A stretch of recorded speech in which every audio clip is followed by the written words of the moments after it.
Hi, everyone. I'm Cynthia Chang Correa, President of the Council of Competitive Intelligence Fellows. I'm pleased and proud to be introducing this interview session between Kalb and John Prescott, who are also CI Fellows along with me. And I'm particularly thrilled that we are producing this as our very first interview of our CI Fellows interview series, because we are celebrating our 30th anniversary this year, 2020. And this marks the year that the 30th year in which John Prescott was inducted into the CI Fellows. And so with that, we thought we would commemorate this and celebrate this with John by having Cliff Kalb conduct an interview with him. Now, one of the things that's also wonderful about this setup too is that Cliff and John have also been past presidents of the Society of Competitive Intelligence Professionals, now Strategic and Competitive Intelligence Professionals. So I'm very pleased to turn this over to Cliff Kalb, who will be interviewing John.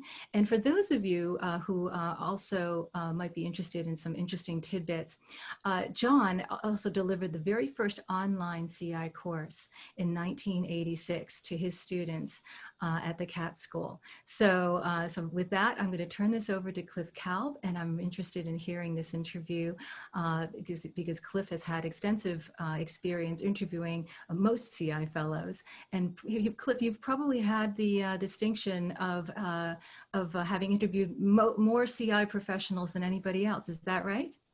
I think so. Yes, ma'am. Yeah. Yeah. So with that, I turn that over to you, and thank you both very much. Thank you so much, Cynthia, and it's a pleasure to be here.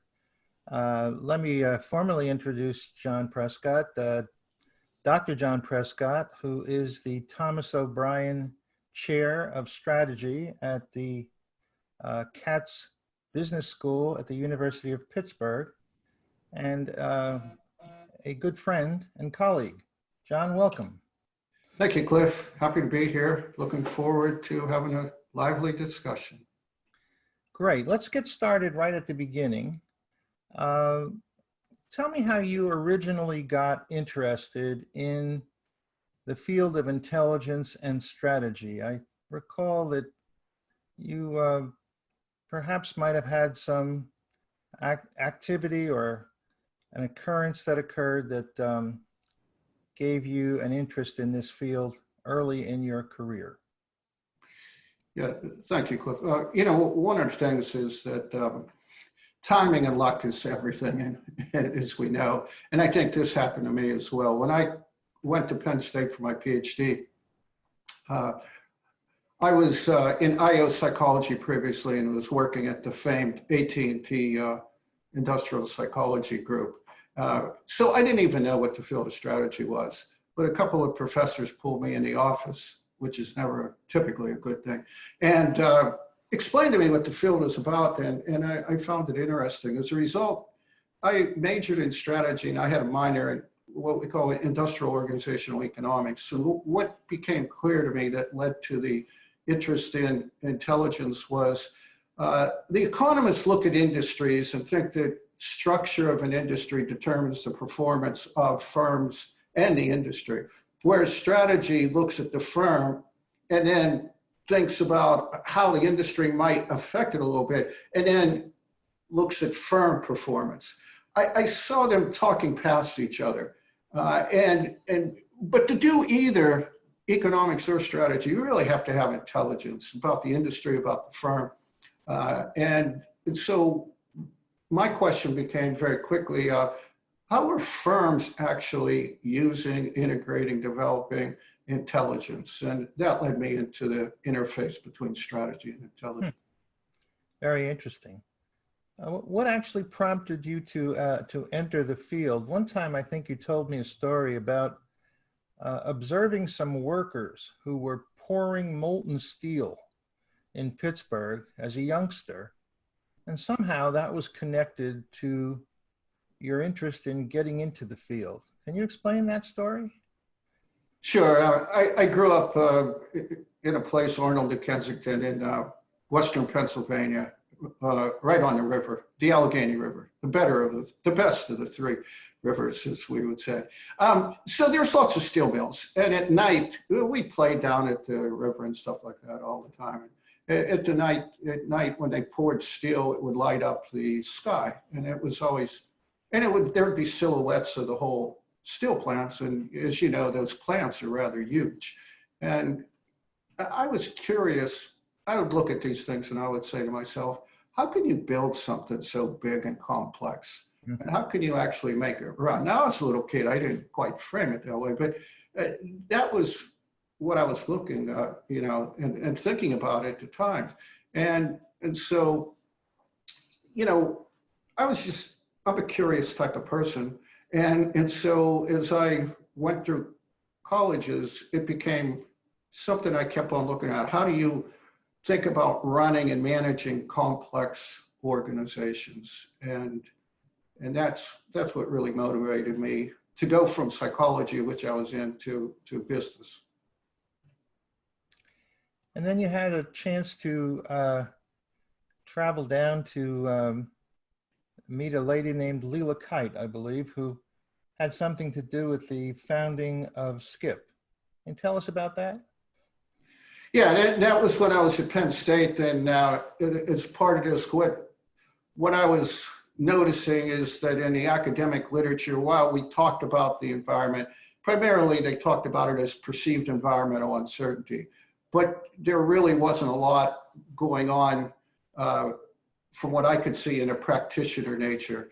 And I don't even know how it happened, but I stumbled across Leela and Washington Researchers, a company that she ran, and gave her a call and said, can I come down and talk, you know, about what's going on here? And so I did, jumped in my car and went down to Georgetown and met with her. And that was one of the stimulus for thinking about SCIP and creating SCIP. And since then, you got involved with SCIP and became active not only as a member, but as a leader in the early years. And it began to engage a variety of types of people, including academics and people who are solution vendors, and also began to bring in people who are active in large corporations doing CI at the time. That was kind of the beginning of all of this. Was that the way you anticipated things would go, or how do you think it developed from there? Yeah, certainly, that's exactly how we thought it was. We you know, strategy is a multidisciplinary field, and I think intelligence, you know, is a multidisciplinary field. And so we wanted to make sure that there was people from all different sectors, and including the government, we were interested in. So I think that intelligence is a very pragmatic field. And so you had to have the practitioner orientation to do that. And it also helped me round out what I was interested in, because I was approaching it obviously from an academic perspective, but the practitioners taught me a lot about you know, how they actually do CI, why they do CI. And so that was very useful. So we did want to approach it from this very multidisciplinary perspective. Mm-hmm. Over your long career, you have focused on research, teaching, publishing, and consulting. And you have written extensively about a concept called intelligence-driven strategizing. What are the key principles involved in this concept, John? Sure. Intelligence-driven strategizing is a framework that I put together based on a lot of my research and consulting, and it's kind of synthesizes a lot of the stuff that I think about that. The real basic principle behind it is the effectiveness of a CI function is very much directly related to how well it's integrated into an organization, business. So the question for me was, well, how are organizations doing this type of thing? So what I did was in a lot of my research, I adopted a best practice approach. Best practice looking, using the best available evidence we have, contextualizing that evidence to the firms in the industry, and then continuously learning while avoiding things like direct imitation. So the main parts of the intelligence-driven strategizing can be summarized with 3 questions. And I often ask these 3 questions when I meet with CI practitioners, organizations, to figure out how sophisticated they are in CI. So let me just quickly mention those 3 questions. The first one is competitive awareness. To what extent do you really understand the competitive dynamics in your business, in your industry? The second question is related to what I call information flows. To what extent is the intelligence flowing to individuals who need it on a timely basis? And the third question is decision impact. Decision impact is to what extent and in what way is intelligence actually being used in the business to make either strategic or tactical decisions. Now, when I look at those, there's just a key thing behind this. You have to have competitive awareness before you can have flows. You have to have flows before you're going to have decision impact. And what this is really leading to is if you have all of those, then I think that the firm has a better chance for sustained and profitable growth. One of the earliest books that you wrote, which I believe was published in 1993, was called Global Perspectives on Competitive Intelligence. And at that time, I was working in a corporate CI role, and this particular book had a tremendous impact on me and was valuable to me in my work because I was in an international role. In your judgment, would you say there are more commonalities or differences in the way CI is practiced in different countries? And maybe you can give some examples. Sure. So to really think about your question, there's 2 ways to answer it. What are the similarities? I call these kind of the surface features of intelligence. The objectives of CI, which there's only 3 objectives, you know, are you going to have an early warning process? Are you going to do it for strategy formulation or do it for strategy implementation tactics? And then the intelligence cycle, which we all know about. Those are the surface features that I see, and they're same across the world. I really haven't seen anything different now. Now, what does differ is what I'd consider what I call the deep features, and this is what I would say, what's the CI infrastructure within a country? And I have 4 different factors for that, but let me just talk about one of those right now, and it's kind of a very tantalizing one, which is a country's intelligence culture. And so intelligence culture, and Jean-Marie Bontus wrote a very interesting paper about this in the mid-90s on intelligence cultures. But the notion of intelligence culture is saying, you know, the countries do intelligence in different ways. So if you look at the United States, we're extremely analytical and extremely practical in what we do. And if you don't have a step-by-step procedure, then it's not going to go too far in the United States. Now, you take that and contrast that with a country like France. France, very interested in notions behind technology intelligence. They have a very elite class system, and they're very worried about how any intelligence is going to affect the whole country. That's a very different approach to the United States. Then you have an approach like in Sweden, because they're a very communal type of country, then what you see there is that intelligence is very comprehensively done. And that is very similar to how it's done in Japan as well.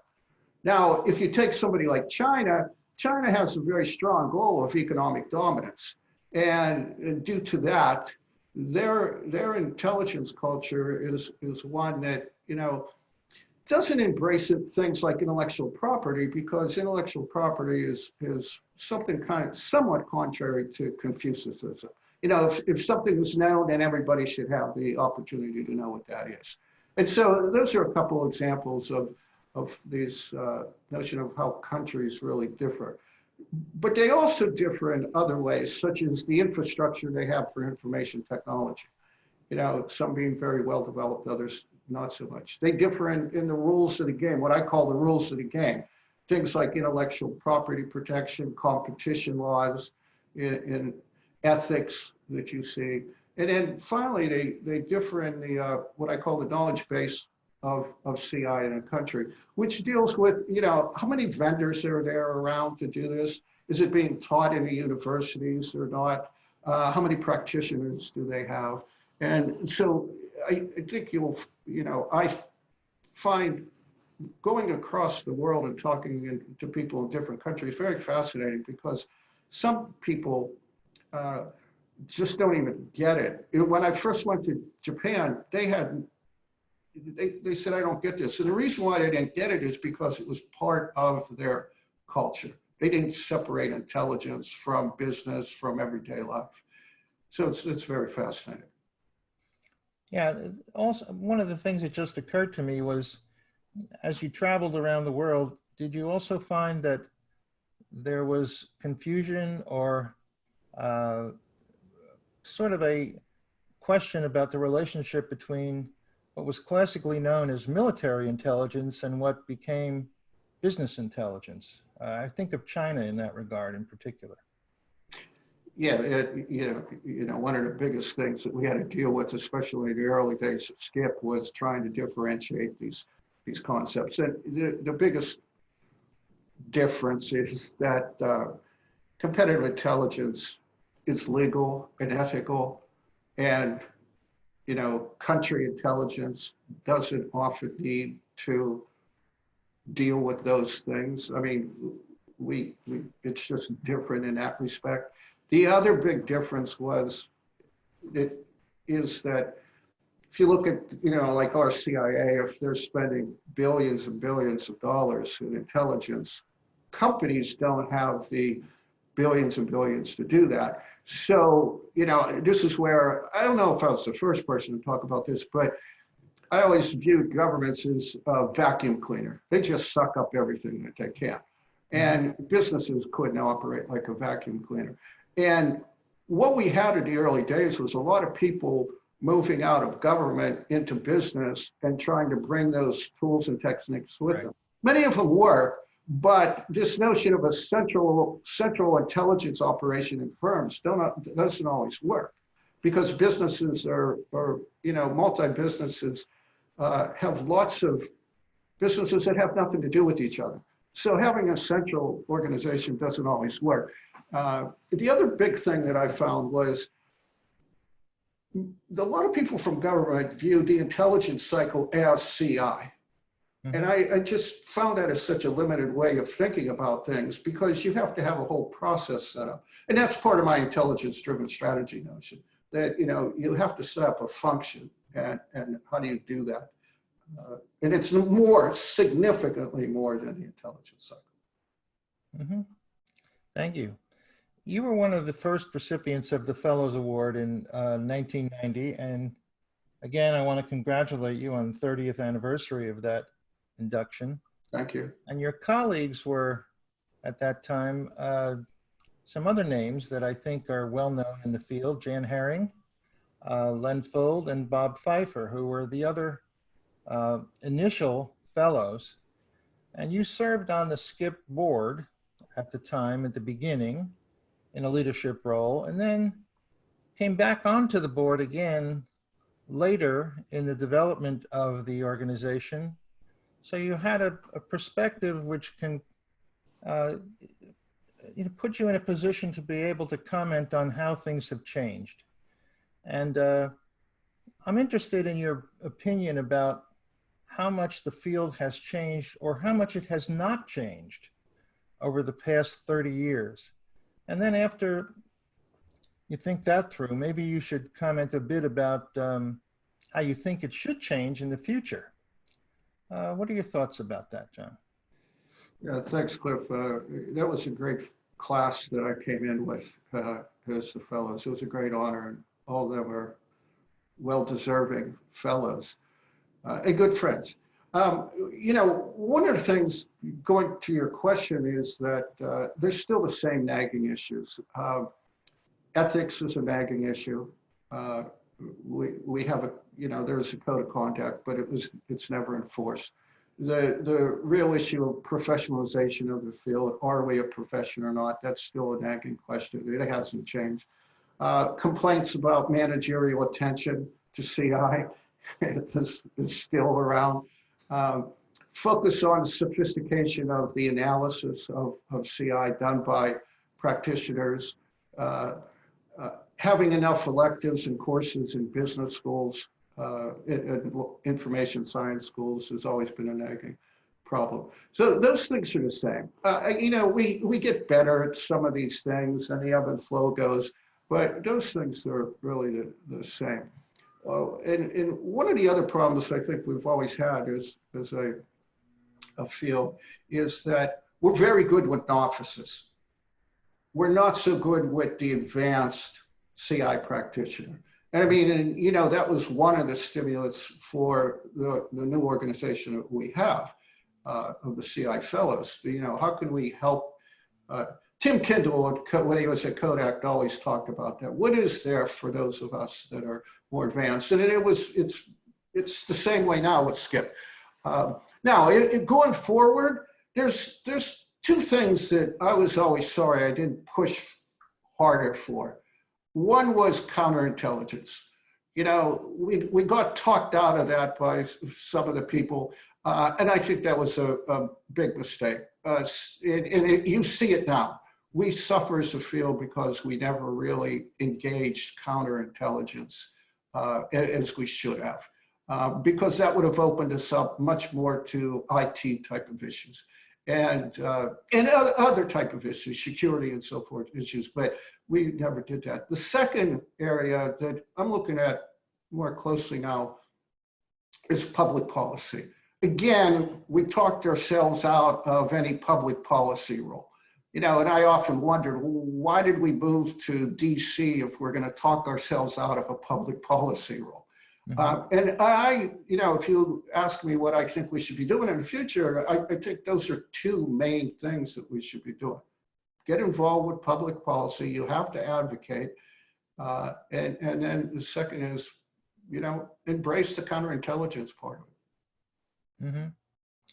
I found in my career that the counterintelligence piece in the corporate world was largely run by security people.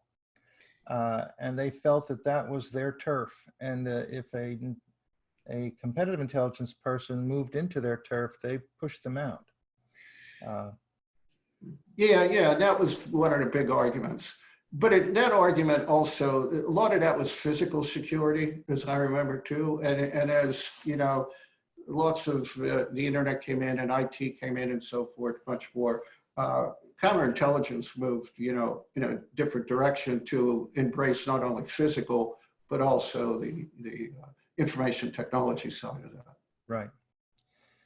Now, in addition to the books, the many books that you've written, you have been remarkably prolific, having published literally hundreds of papers, studies, and chapters in the intelligence literature and the strategy literature. Now, if you were to highlight several of your landmark contributions for today's practitioners to read or to have in their libraries, which ones would you recommend? And I know this is a tough question to answer because it's almost like, answering the question, which one of your children do you love the best? But maybe if you could keep it to 2 or 3 of your top recommendations, what would they be? Yeah, you're right. This is like asking me which child do I like the best. But I can give you 3 that I think is important. If I was going to recommend. One is the Intelligence Studies in Business article that I wrote for the Encyclopedia of U.S. Intelligence. I like this paper because it pulls together a lot of this stuff over, I wrote it in 2014. but it pulls together a lot of things together over my career. And it's a heady type of article when I mention that, because every at some point you write sentences that are very nuanced. And so I like it from that perspective, because you can really see. And one of the things I was trying to do with that is say that what CI has always lacked was a foundational notion of what we should be focused on. And in that paper, I conclude that it's rivalry. That, where we can make our mark in an organization is by being the experts in rivalry. Rivalry is a term broadly defined in economics and strategy, but that's why I particularly like that paper. Second paper that I really like, a lot of fun stuff with this, it's called Parallel Competitive Intelligence Processes. Early on, this is a revelation, but not so much a revelation. Is that people, I found that we were all trying to harness, or not harness, but control intelligence. And it became very clear to me that we're talking and being in companies that you can't control it. There's parallel intelligence processes going on all over it. What I termed this is the reverse prism effect. So if you think about a prism, spread out all the light, those are all these different parallel intelligence processes going on. And you have to reverse that as intelligence. You have to harness it. And that paper is about how do you harness that, and what are the facilitators and barriers to that. And we actually did, with one of my doctoral students, a couple of doctoral students, we did work where we have a diagnostic tool for to what degree are you good at harnessing the intelligence based on facilitators and barriers. The third one that I have to bring up, I think, is the CI Professional Competency Framework. Mm-hmm. I was the head of a task force that in SCIP with great people on it. And we spent a year putting together a competency framework. And we have something like 84 separate competencies. And any new person getting into the field should really look at those competencies. And I went and reviewed them relatively recently. I haven't found anything new to the new competencies that we kind of missed, which is nice. I'm sure someday there will be that. But that competency framework, I think, is really an important tool or guideline for us. That's terrific.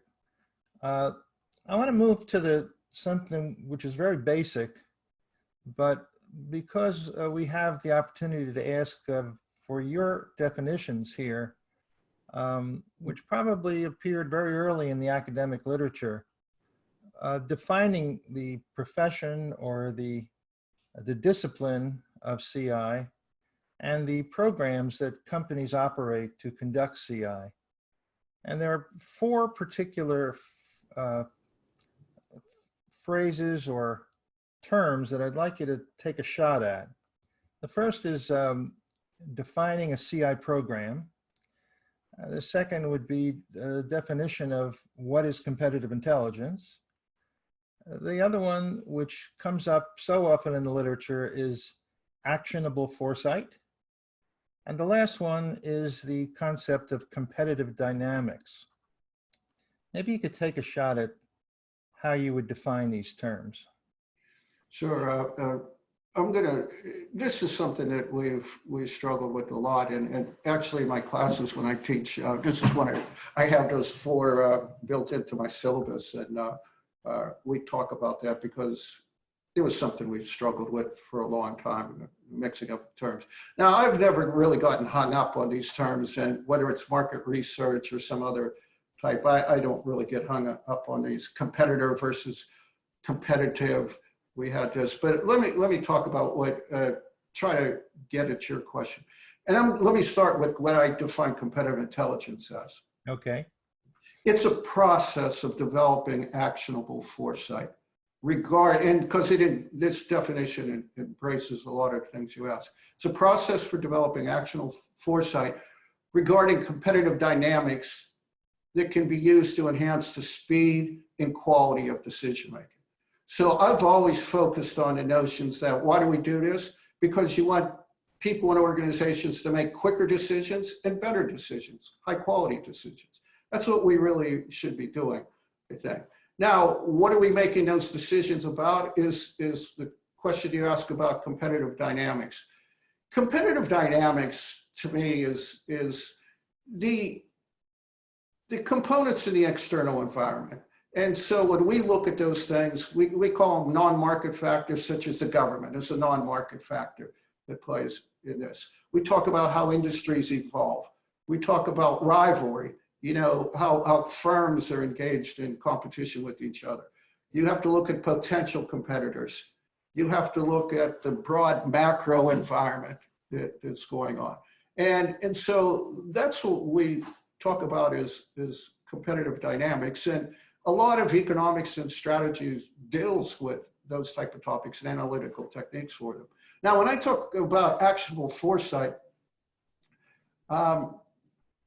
it's being able to collect, analyze information, disseminate it, and contextualize it for CI users on a timely basis. That's how I view that whole notion of actionable foresight, which is part of the definition. And then, you know, for a CI program, or sometimes I call it a CI function, I use those things interchangeably. I like to think about this as a dynamic capability. And as a dynamic capability, it's constantly evolving, learning, helping the organization to actually create an advantage or sustain an advantage that they have. That's a long answer. Okay. I want to sort of pursue something you brought up quickly, but in a little bit more depth, and that's the question of the issue of overlap between the CI function, and here I'm thinking about say a large corporation, multinational corporation, which also has a market research department, a business analysis department, a forecasting department, a strategic planning department, some sort of insight generation department, which also are prominent in literature. And some folks will say that all of these areas, including CI, all fit under one umbrella called decision support. And others will say each one of these are unique and distinct fields. On which side of that argument are you? I like dualities, Cliff. So my answer is it's both. They're both those types of things. And this goes back to this parallel intelligence notion as well, because, you know, all those things are providing intelligence, decision support, whatever terms we want to use and whatever company's most comfortable with. And so I've never had a problem with that. Now, I'll give you a good example.